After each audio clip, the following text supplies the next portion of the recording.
Citizens in Tianjin, Shenzhen, and Xi'an cities were at their breaking point with Beijing's zero-tolerance COVID-19 restrictions. Epoch Times reported that group protests have exploded in the three cities recently, in just nearly 2 weeks before the Beijing Olympics begin. On the evening of January 17th, a group of migrant workers in Daxi Town, Shiqing District, Tianjin, went down the streets demanding food. This has been a common complaint among residents put under community isolation by the Chinese government. Tianjin. In footage shared online, a man in a black t-shirt can be seen standing on the car roof shouting, quote, "We have no money to eat, I just want to eat," unquote. The crowd gave him plenty of big applause. When a large number of local police came over to arrest the man, protesters could be heard yelling for his release. Also, a Twitter user by the name Lucky Clover said that the local government in a community named Qilong Lanyuan County in Shiqing District of Tianjin City on January 17th distributed food for local people but denied supplies for migrants living in leasing houses. That resulted in the protest later that day. Another local by the pseudonym Wang Hao confirmed that food was distributed that day and migrants did not receive anything. They protested because they had nothing to eat. Wang said the Qilong Lanyuan community had been shut down since January 9th over a single case of COVID-19. He said he had been tested for the virus 6 times since then. An internet user said that migrant workers cannot go to work because of the pandemic, so they have no salary and are still required to pay rent while not being able to leave Tianjin to go home. The person said these workers don't have homes in the area, they live in partitions where they cannot cook. A Qilong Lanyuan resident by the pseudonym He Xiao said that when the local authorities imposed the lockdown, it was sudden and people were not given enough time to stock up their food supplies.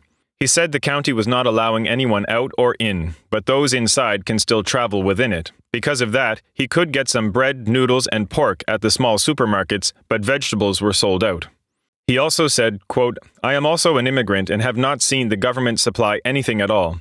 I have to eat instant noodles every day, but the restrictions were lifted today. You can scan the code normally and go out." Epoch Times reported that the entire Daxi town where Qilong Lanyuan is located lifted restrictions the following day after the protest. A real estate owner who joined the on-site protest said that some settlements had been processed after the protest, but he didn't go into specifics. According to Tianjin's official report, as of January 19th, the city still has 40 closed and controlled areas, where people cannot go out and local officers are patrolling the community 24 hours a day. Shenzhen City also saw a protest on January 19th. Online footage showed a large group of people confronting the police as they asked for lockdown leverages. At least one protester was seen detained by the police. Min Xiaoxiang, pseudonym, a resident of Tianjin village in Luohu district, confirmed that it was the villagers in his village who joined the protest. The person arrested was the young leader.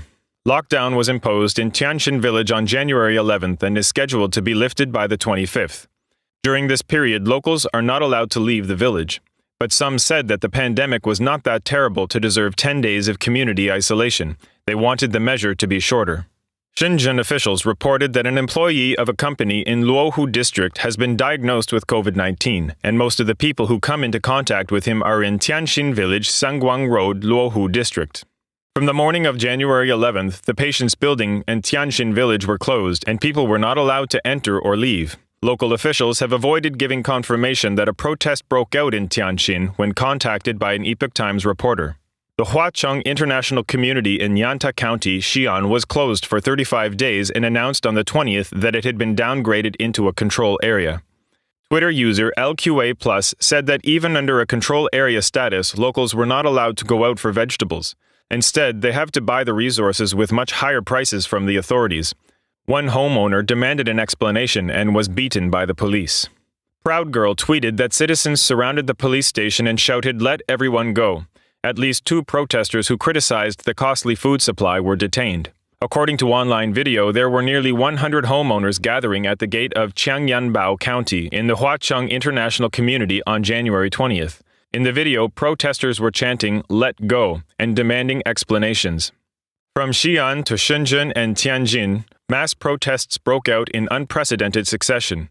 Current affairs commentator Tang Jingyuan from the Epoch Times said that this showed the unsustainability of the Chinese government's zero-COVID model. Tang said that the Chinese government has normalized and institutionalized the use of extreme blockade and control measures to respond to COVID-19. Yet such measures lack the ability to secure the supply of food, basic medicine, and other necessary resources. Tang said, quote, "If this pattern continues, there will only be more, bigger, and more intense events like this. This was not a matter of individuals having the right policy, but a crisis caused by this COVID-0 model," unquote.